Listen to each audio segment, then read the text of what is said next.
I've carried this weight for 6 years. 6 years of smiling across brunch tables, clinking champagne glasses at birthday dinners, holding her hand through hard times, all while knowing what I did.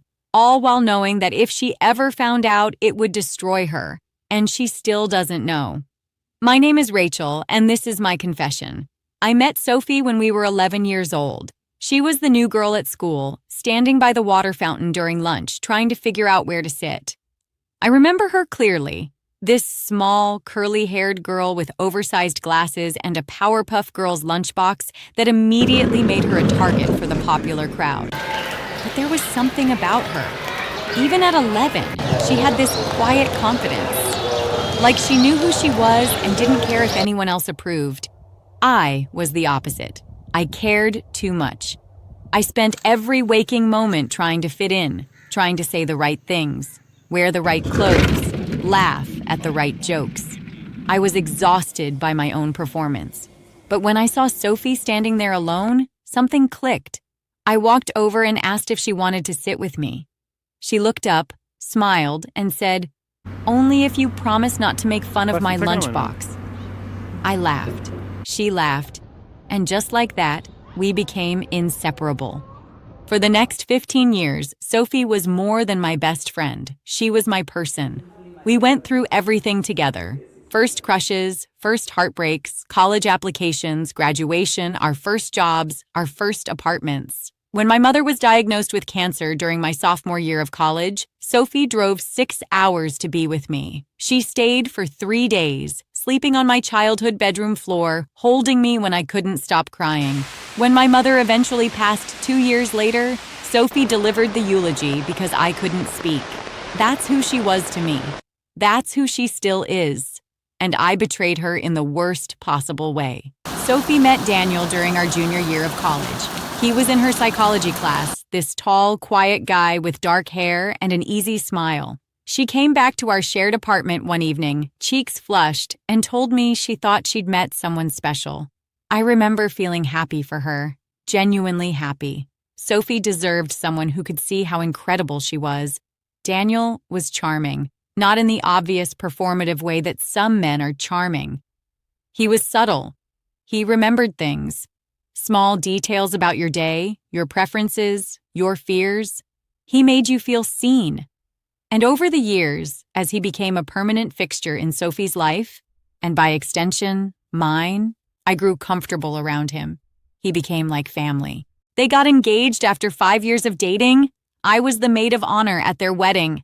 I stood beside Sophie as she said her vows, tears streaming down my face, convinced I was crying from joy. And I was, mostly. But there was something else too. Something I wouldn't allow myself to name. Not then. Looking back, I can trace the beginning of everything to a single evening. It was March, about a year after the wedding. Sophie was away on a work trip. She worked in pharmaceutical sales and traveled frequently. I had just gone through a brutal breakup with a man named Marcus, someone I had genuinely believed might be the one. He ended things over text, telling me he didn't feel a connection anymore. After 2 years, over text. I was a mess. I couldn't eat, couldn't sleep, couldn't stop replaying every conversation, every moment, trying to figure out where I went wrong. Sophie was my usual source of comfort, but she was in Denver for a conference and I didn't want to burden her. She had her own stress. Daniel had recently lost his job and they were navigating financial uncertainty. She didn't need to carry my heartbreak on top of everything else. So I called Daniel instead. It wasn't unusual. We had developed our own friendship over the years. He was easy to talk to, and Sophie often joked that I was her husband's work wife because of how often Daniel and I ended up in deep conversations at parties while she floated around socializing. There was nothing romantic about it. At least, that's what I told myself. Daniel answered on the second ring. He could hear it in my voice immediately, the hollowness, the grief. He asked if I wanted company. I said yes. He showed up at my apartment with Chinese takeout and a bottle of wine. We sat on my couch and I talked for hours. About Marcus, about feeling unlovable, about the pattern I kept repeating, finding men who would eventually leave. Daniel listened. He didn't try to fix anything. He just listened. At some point, I started crying. Not the quiet, controlled crying I usually did in front of others, but the ugly, gasping kind. The kind you only let out when you're truly broken. And Daniel put his arm around me, just to comfort me, just to let me know I wasn't alone. I don't know who moved first. I've replayed that moment 1,000 times, trying to assign blame, trying to find the exact second when everything went wrong. But the truth is, it happened like falling. One moment we were sitting side by side, and the next, we were kissing. His hand was on my face, my fingers were gripping his shirt, and the world outside that room disappeared. We slept together that night. The memory of it haunts me.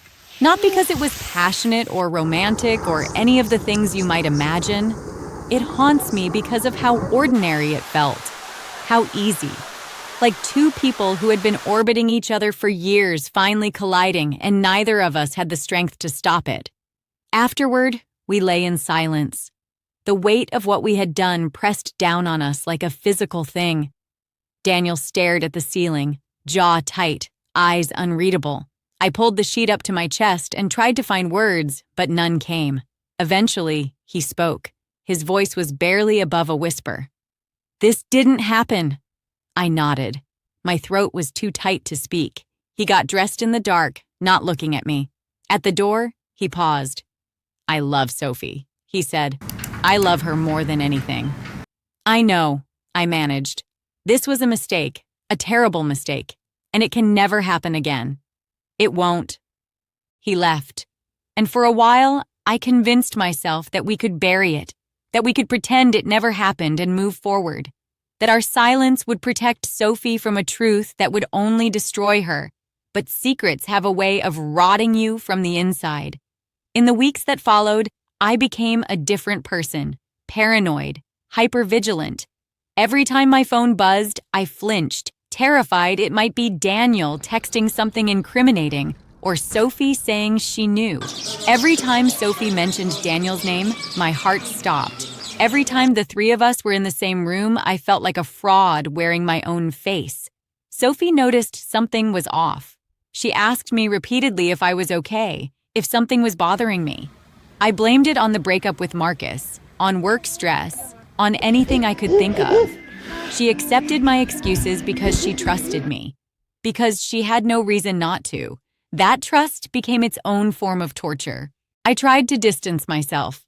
I started declining invitations to dinner at their house, making excuses to skip our usual weekend brunches. But Sophie wouldn't let me pull away. She showed up at my apartment one Saturday morning with coffee and croissants, concerned that I was isolating myself. She sat on my couch, the same couch where everything had happened, and told me she was worried about me. "You're my person, Rach," she said, reaching for my hand. "Whatever you're going through, you don't have to go through it alone." I almost told her then. The confession was right there, pressing against my teeth, desperate to escape. But I looked at her face, that open, trusting, beautiful face, and I couldn't do it. I couldn't be the one to shatter her world. So I swallowed the truth and hugged her instead, apologizing for being distant, promising to do better. And I did do better. At pretending. Daniel and I never spoke about that night. Not once. When we were around each other, we performed normalcy with such precision that even I sometimes questioned whether it had really happened. He was attentive to Sophie, affectionate, present. I was the supportive best friend, always there with a smile and a joke. We became experts at compartmentalization. But there were moments, small, fleeting moments when our eyes would meet across a room, and I would see it. The guilt, the shame, the weight of what we were hiding. In those moments, I hated him, and I hated myself more. The hardest part wasn't the lying. It was watching Sophie be happy, because she was happy, genuinely, radiantly happy. She loved her life, her marriage, her husband. She talked about wanting kids, about growing old with Daniel, about the future they were building together. And every time she shared these dreams with me, I felt like I was swallowing glass. I should have been happy for her. I wanted to be happy for her. But how could I celebrate a marriage I had already tainted? How could I listen to her talk about the man she loved while knowing what I knew? A year passed, then 2, then 3. And slowly, gradually, the sharp edges of that night began to blur. Not disappear, never disappear, but soften. I learned to live with the guilt the way you learn to live with chronic pain. It was always there, always present, but I developed strategies to manage it. I buried myself in work. I started seeing a therapist, though I could never tell her the full truth.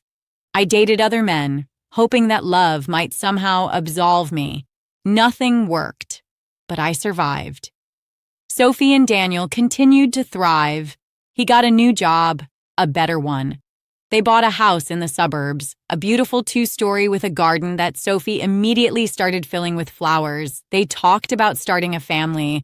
They seemed, by all measures, perfect. And I remained their loyal friend, their witness, their liar. There were times when the secret felt almost manageable. Weeks, sometimes months, would pass without me thinking about that night. I would start to believe that maybe, just maybe, I could carry this forever, that Sophie would never find out, and my punishment would simply be living with what I had done.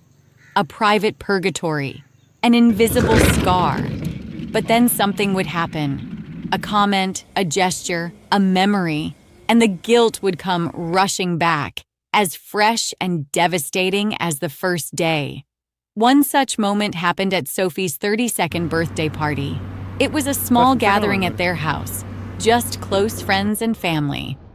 Daniel had planned everything: catering, decorations, a playlist of all Sophie's favorite songs. He gave a toast, standing in their living room, looking at Sophie with so much love that it made my chest ache. "To the woman who changed my life," he said, raising his glass. "You make me want to be better. Every single day." Everyone cheered. Sophie blushed and kissed him, and I stood there, champagne in hand, feeling like the biggest fraud in the room. Later that night, when most of the guests had left, Sophie found me in the garden. I was sitting on a bench, staring at nothing, trying to hold myself together. She sat beside me, close enough that our shoulders touched. "You okay?" she asked. "Just tired," I lied. She was quiet for a moment. Then she said, "You know, I couldn't have gotten through these past few years without you. Losing your mom, everything with Marcus, all the work stuff, like you've always been there. Always." I closed my eyes. "Sophie." "No, let me finish." She turned to face me, and in the dim garden light, I could see tears in her eyes. "I don't say this enough, but you're the best friend I've ever had. I trust you more than anyone in the world. And I want you to know how much you mean to me." I couldn't speak. The irony was too cruel, the pain too acute. Here was this woman, this beautiful, kind, trusting woman, telling me I was her best friend while I held a secret that would devastate her. The universe had a sick sense of humor. "I love you too," I finally managed, the words scraping past the lump in my throat. She hugged me, and I hugged her back, holding on tight, silently begging for forgiveness I had no right to ask for. That night, I went home and cried for hours. The kind of crying that leaves you empty, hollowed out, unable to feel anything but the enormity of your own failures. I stared at my phone. Daniel's number pulled up, writing and deleting message after message. "We need to tell her. I can't do this anymore. She deserves to know." I sent none of them, because telling her wouldn't be about giving Sophie the truth. It would be about relieving my own guilt. And that was selfish. She was happy. Her marriage was strong. What good would it do to destroy all of that for a mistake that happened years ago? At least, that's what I told myself. But was it really about protecting Sophie? Or was it about protecting myself from the consequences? I still don't know the answer. Maybe both. Maybe I was never capable of separating the two. The years continued to pass. Sophie and Daniel started trying for a baby. She called me excited and nervous when they made the decision. I listened and offered encouragement and hung up feeling like I might be sick. The thought of them having a child, creating a family built on a foundation I had cracked, was almost too much to bear. But I kept showing up. I attended baby showers for their friends, helped Sophie decorate their future nursery when they got optimistic, held her hand through fertility struggles when conception didn't happen as quickly as they hoped. I was there through all of it, the perfect friend, the constant liar. During this time, I noticed something, a shift in Daniel. Nothing dramatic, nothing Sophie would detect, but I saw it. The way he sometimes looked at me when she wasn't watching, the way his voice changed, became softer, more careful when we spoke one-on-one. He was carrying the same weight I was, and it was starting to show. One evening, I ran into him at a coffee shop. Sophie was at a doctor's appointment, and he was killing time. We got our drinks and found a quiet corner making small talk, pretending we were just two normal people having a normal conversation. Then he said, "I think about it, what happened." My blood went cold. "Daniel, I know we agreed never to talk about it, but I need you to know that it wasn't nothing, to me." He stared into his cup, jaw tight. "Sometimes I wonder if Sophie can sense it, if she looks at me and sees that something's different." "Stop." My voice was sharper than I intended. "We can't do this." I know. He exhaled heavily. I just needed to say it to someone who understands. "What we did was wrong," I said. "It was a moment of weakness, and it can never happen again. Sophie loves you. She's trying to build a life with you, a family. Whatever you're feeling, you need to bury it, for her sake." He looked at me for a long moment. Something flickered in his eyes, regret, longing, shame. I couldn't tell. Then he nodded. "You're right," he said. "I'm sorry, I shouldn't have. It's fine." I stood, grabbing my coffee. "I should go." I left before he could say anything else. My hands were shaking as I walked to my car. That conversation had cracked something open, and I was terrified of what might spill out. That night, I made a decision. I needed to create distance.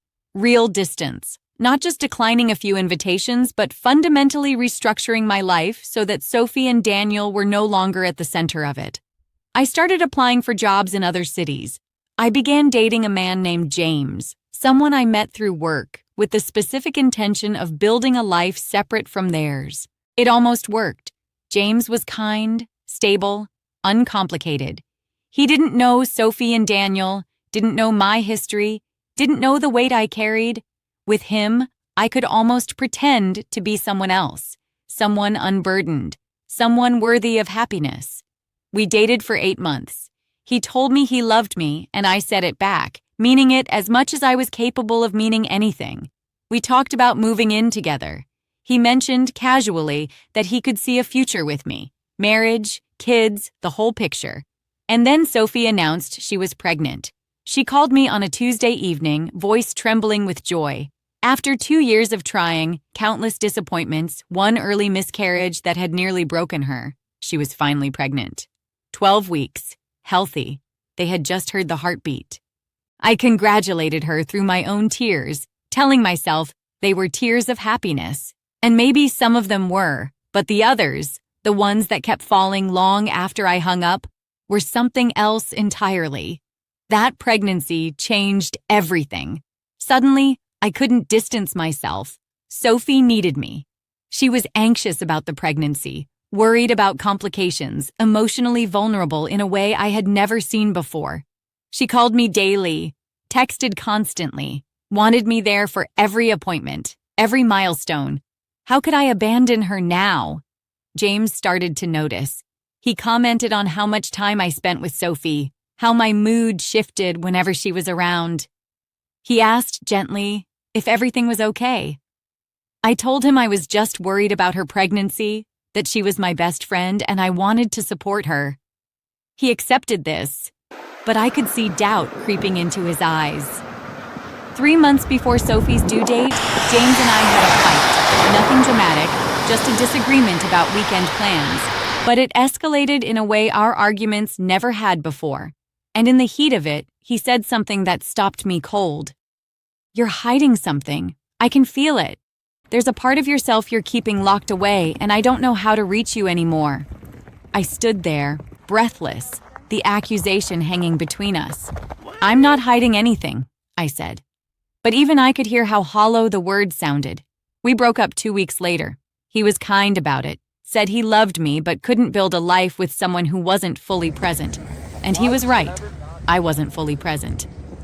Part of me was always somewhere else, trapped in that night 6 years ago, replaying every wrong choice, every cowardly silence. Sophie was devastated when I told her about the breakup.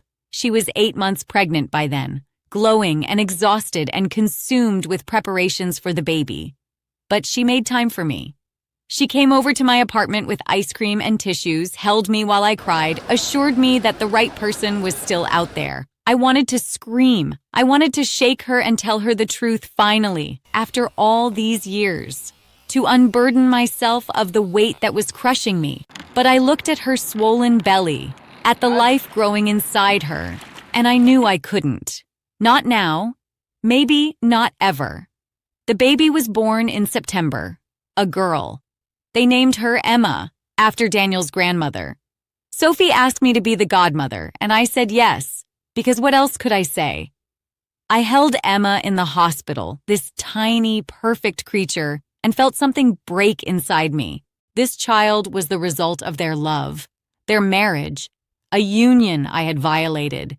And now I was being asked to stand as her spiritual guardian, to promise to protect and guide her, while knowing what I had done to her parents' trust. The guilt became unbearable. For the first time, I seriously considered confession. I went back and forth, writing letters I never sent, rehearsing speeches I never gave. I researched the psychology of disclosure, reading articles about whether confessing affairs did more harm than good. The literature was mixed. Some experts said truth was always better. Others argued that in certain circumstances, confession was selfish, a way to transfer guilt from the betrayer to the betrayed. I was paralyzed by indecision. In the end, I chose silence. Again, I told myself it was for Sophie's sake, for Emma's sake, for the sake of a family that was finally complete. But the truth was simpler. I was a coward. I was terrified of losing Sophie, of seeing the love in her eyes turn to hatred, of being exposed as the fraud I had always been. So I kept pretending, kept smiling, kept lying. The next 2 years were a study in compartmentalization. I watched Emma grow from an infant to a toddler, attended her first birthday, helped Sophie navigate the exhaustions of new motherhood. I became the ever-present aunt, the reliable friend, the woman everyone counted on. And all the while, the secret festered. Daniel and I rarely spoke anymore, not beyond the superficial pleasantries required at family gatherings. There was an unspoken agreement between us. Stay away, don't tempt fate, don't give Sophie any reason to suspect. He threw himself into fatherhood, becoming the devoted dad, the loving husband, the man Sophie had always believed him to be. Maybe he was that man. Maybe our night together was an aberration, a moment of weakness that didn't define him. I wanted to believe that.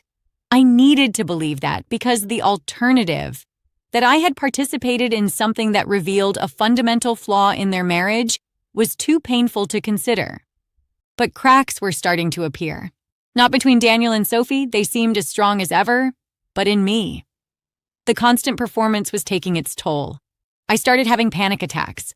I developed insomnia, lying awake at night, replaying that evening on an endless loop. I lost weight. My work suffered.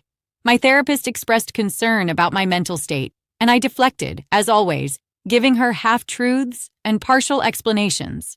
One night, I almost told someone. I was out with a coworker, Mia, someone I had grown close to over the years.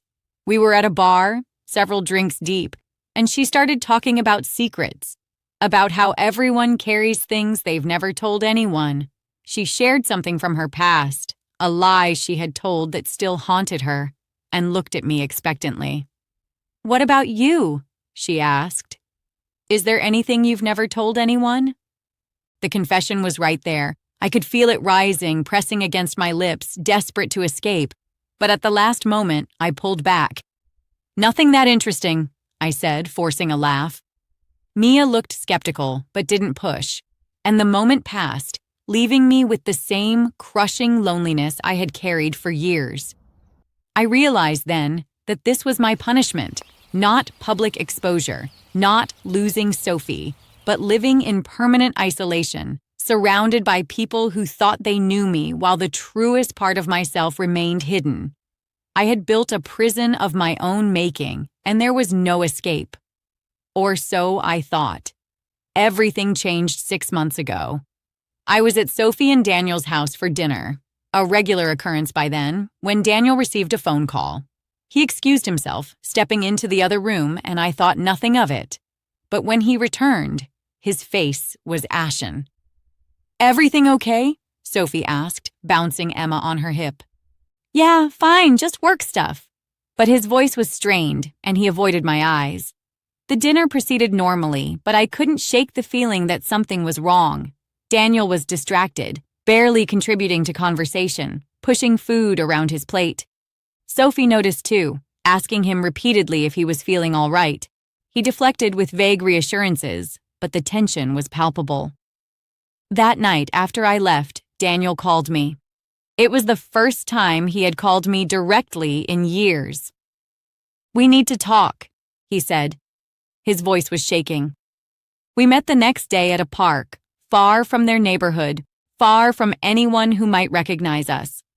He was already there when I arrived, sitting on a bench, looking like he hadn't slept. "What's going on?" I asked, sitting beside him. He didn't answer immediately, just stared straight ahead, jaw clenched, fingers drumming against his thigh. Then he said, "There's someone at work, a woman named Lisa. We've been close."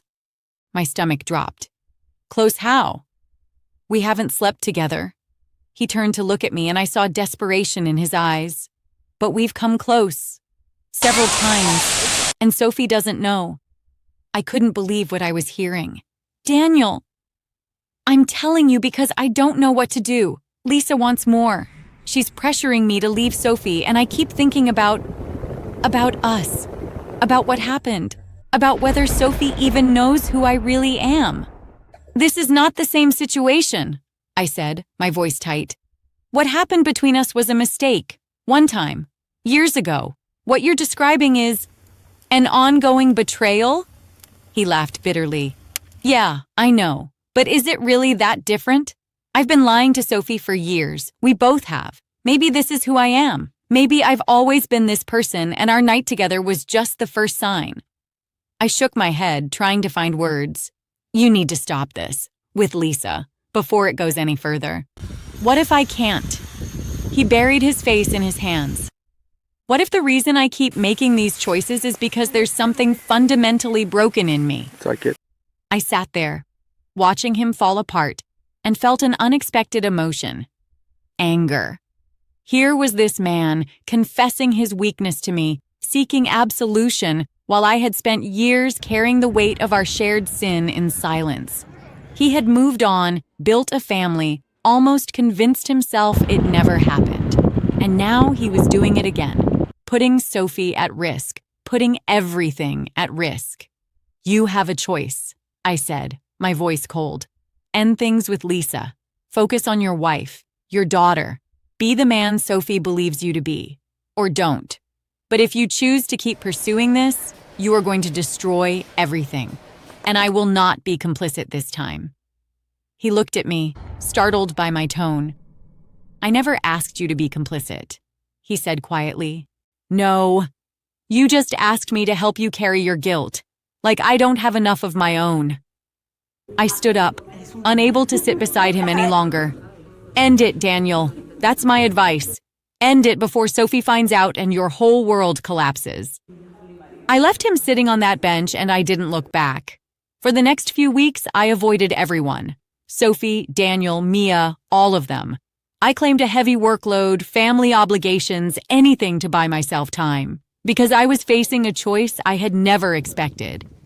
Daniel's confession had changed something. For years, I had believed our night together was an isolated incident, a momentary lapse that didn't reflect who either of us truly was. But now I saw a pattern, a tendency in Daniel toward betrayal, toward seeking connection outside his marriage. And I had been part of it. Did Sophie deserve to know? The question haunted me.